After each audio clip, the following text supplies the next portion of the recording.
I wrote this epilogue as a tribute to my mother, Anne Camille White. She has passed on from this world, but I felt it was only right to let her readers know that she did something miraculous before she moved on. I was a witness to it, and you can take what you want from that. But I should remind you that these stories and tales my mother wrote for many years are all true.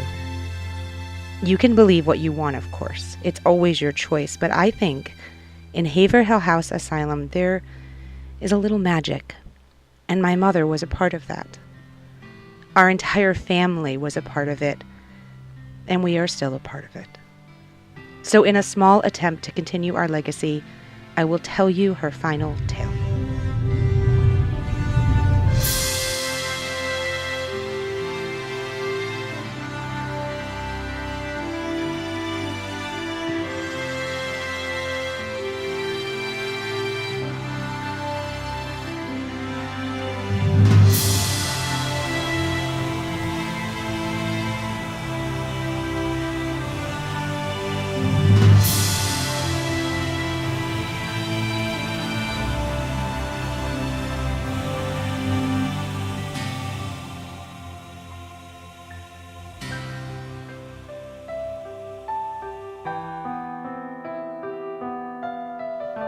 Anne died on a beautiful Tuesday morning in late spring.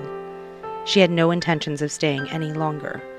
She had lost her husband, she had lost her father years before, and her mother, well, you know what happened to her.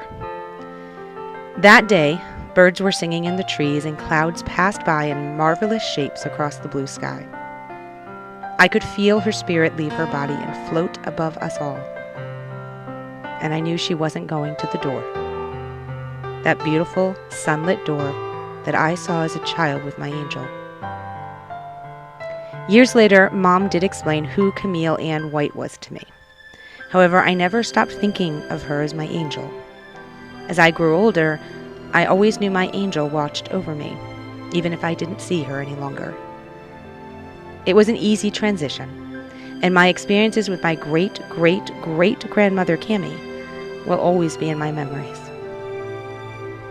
After Mom died, I knew she wouldn't join Cammie in peace. She had a mission. On this day, my mother was going to fulfill that mission as her spirit traveled to the asylum. I watched her as she stood in her old office, looking over the changes for a moment, taking in the sensations of being a spirit. It must have been amazing and wonderful and sad, all at the same time for her. I could see her face change from happiness to sadness as she looked about the office. After a long moment, she turned her head and she began to walk away. I followed her. I knew from years of experience with my mother's gifts and my own regarding spirits that it takes a while for recently passed spirits to focus on their afterlife. As I watched my mother climb the stairs to the roof, she seemed focused and determined. I remembered climbing those stairs myself looking for Elizabeth Haver. I was 16, and I had been told not to engage with Elizabeth Haver at all. My mother and father were very set in that point. But I guess I did have a little of that White stubbornness too. And just like my defiant ancestors, Joseph White, David Ross, I ignored their warnings. My battle with Elizabeth Haver did not come easy. Many spirits materialized on that roof to help me that night. I was not aware of Grandfather Andrew White, the spirit most connected to my mother. I had actually never seen him before, and only heard of him. I did know David and Joseph were there, Andrew Lloyd Hall, and a few angels of mine, Cammie from my youth and Peter Hill. I always saw the spirits who had crossed over far more in my life than those who were trapped at the asylum. David Ross and Joseph White crossed over into peace shortly after the Ghost Wars. Now they were my angels as well. Andrew Lloyd Hall had done the same, and the elusive Josiah Hill was among the first that Grandfather Andrew had helped cross through to the light many years ago, when he went into the spirit world. These were things that my mother found out after the Ghost Wars. The story of Josiah Hill was a fascinating one, and as my mother would say, I will let the readers ponder on it. As for my part, taking on Elizabeth Haver was something I felt I needed to do. I knew Mom would not cross over right away when she passed, and I was well aware of all the stories of Elizabeth Haver, Andrew, Peter Hill, and my mother throughout the years. It only made sense that she had to be stopped. My 16-year-old mind, though, was a bit naive, and when Elizabeth did arrive, I could see her clearly. It was not something I had expected. She smiled at me, and the next thing I remember was being thrown against a wall hard. I woke up just as Joseph, David, Josiah Hill, and many others who had crossed to the light surrounded me. At that moment, I remembered thinking, my ancestor, Andrew White, was very clever.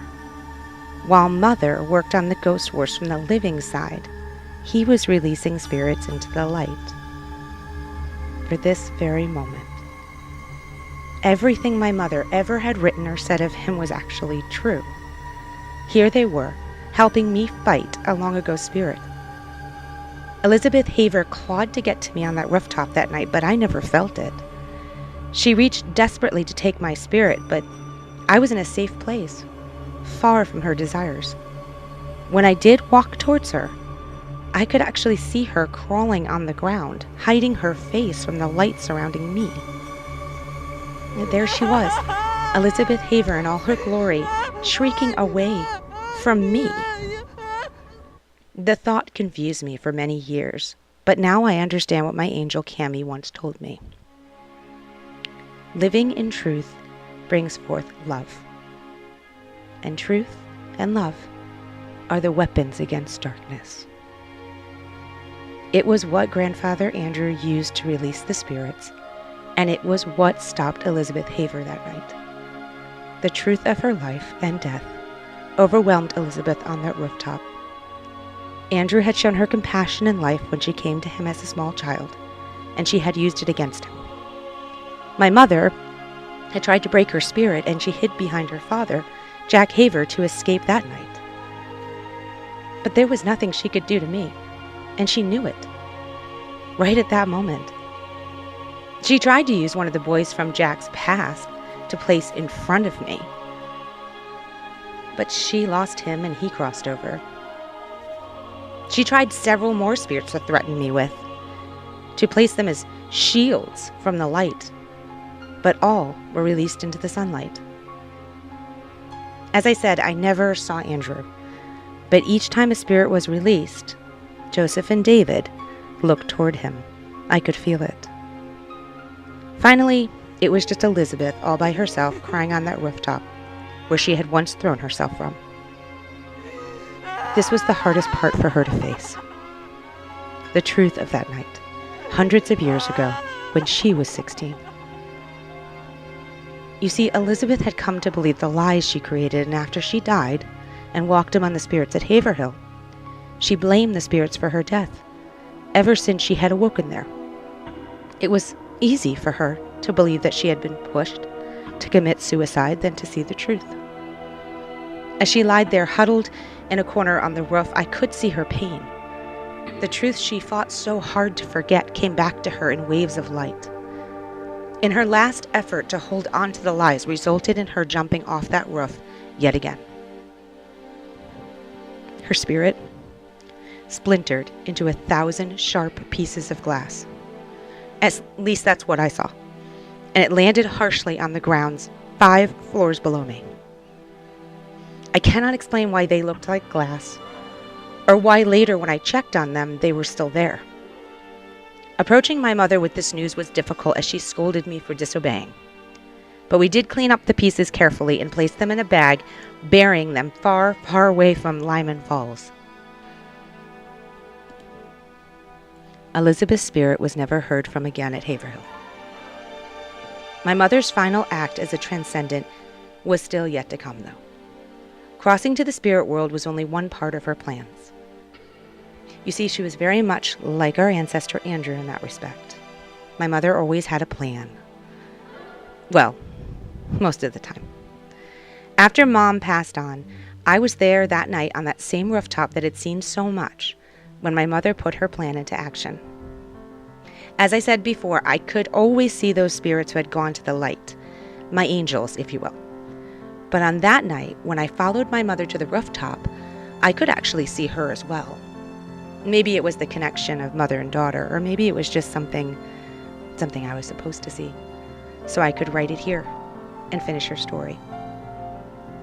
Either way, I watched my mother as she saw Andrew approach her. I wish that I had the words to describe what I witnessed, but I'm not the writer my mother was.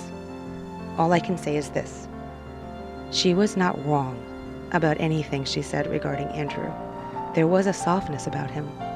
His voice did hold a compassion that you have to hear to believe. And he had the strongest sense of love and truth, as much as sadness and torment.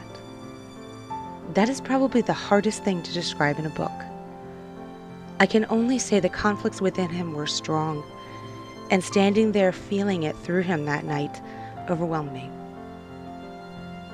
My mother had discussed with me for a while before she died that she would not go to the light, but rather go to the spirit world. She knew her shift, so to speak, was just beginning, and it was time that Andrew's ended. They stood across from each other for a moment. Andrew tried to convince my mother to cross over into the light where she could see me all the time and protect me. I was shocked that he spoke about me like he knew me. It was comforting. After all, I'd heard about him my entire life. It actually made me feel more a part of all of this than I had before. I knew, even with all of his compassionate words, my mother would not listen. She only reached up and hugged him tightly. Slowly, I could feel my angel Cammie behind me. My mother released Andrew's spirit that night, and I'm certain she felt what Andrew had felt when he released his spirit. Relief. I know I did. As my mother looked toward Andrew's light growing brighter, she shielded her eyes a bit, and it was then that I could truly see Andrew. As he walked toward the light, he left my mother's sight, but now he was in mine. He walked toward me smiling. I am certain I smiled back, but I can't recall. All I do remember was his words.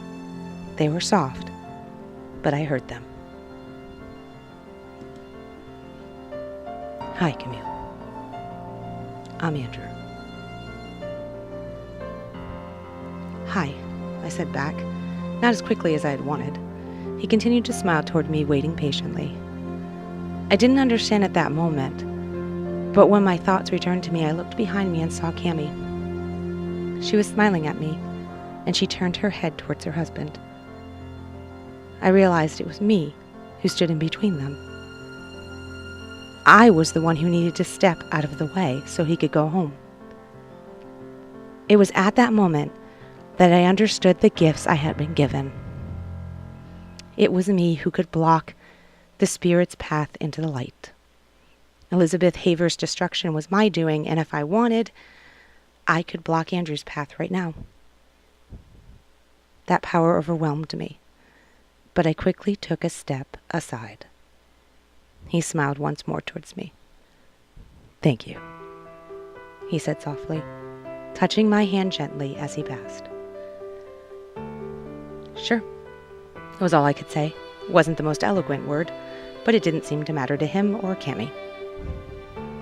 When Andrew reached her, she softly touched his face and smiled, bringing him in closer. As they kissed, I smiled. Then they slowly faded from sight, and I turned towards my mother standing on that roof. But I could no longer see her. It would take the energy of her spirit and the energy of another spirit willing to walk to the light for me to encounter my mother again. I did so several times over the years, and someday I intend on helping her find the light.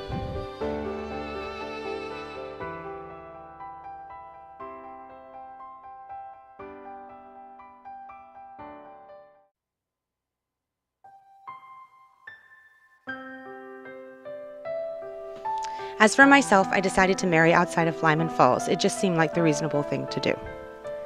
I met my husband at an actual spirit burning conference upstate. While he was a skeptic and me a believer, I always think it's funny that it was my angel Cami who brought us together. She was the one who actually convinced me to seek out the truth and to live in it. There is no purer truth than the one that resides in my husband. He's a wonderful man, and even with all of his skepticism, he does have an open mind, just not a gullible one. My husband unfortunately lost his sister and brother-in-law years ago, and he was raising his niece and nephew when I met him. Together, we made a family, and although we do not have children of our own, we are content. I often thought it was best not to continue the family legacy. But I have a brother, as I mentioned, and he's got 4 children, so who knows? Maybe there will be more transcendence someday. As to the spirits who still reside at Haverhill House Asylum, including my mother, they are mostly content with an occasional one seeking to possess a living soul. What is there to do with the spirit? My mother had let me read Andrew's journals when I was older. I can still remember him saying once that spirits must accept their existence outside the boundaries of our world. Whatever annoyances they can cause for humans, rarely can they affect them. These are the rules to every world. I had to agree with Andrew, so I thought I would end with my own mother's journal entry. Yep, she wrote in a journal every day since she was a young girl.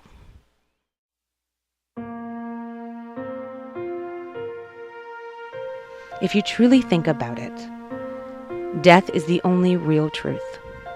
A spirit can choose torment or sunlight, darkness or love. And in the end, they will live by their lies or within their truth. It must be powerful to know that, to face it, and to conquer it. The Journal of Dr. Anne Camille White Ross. Date unknown.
Bye.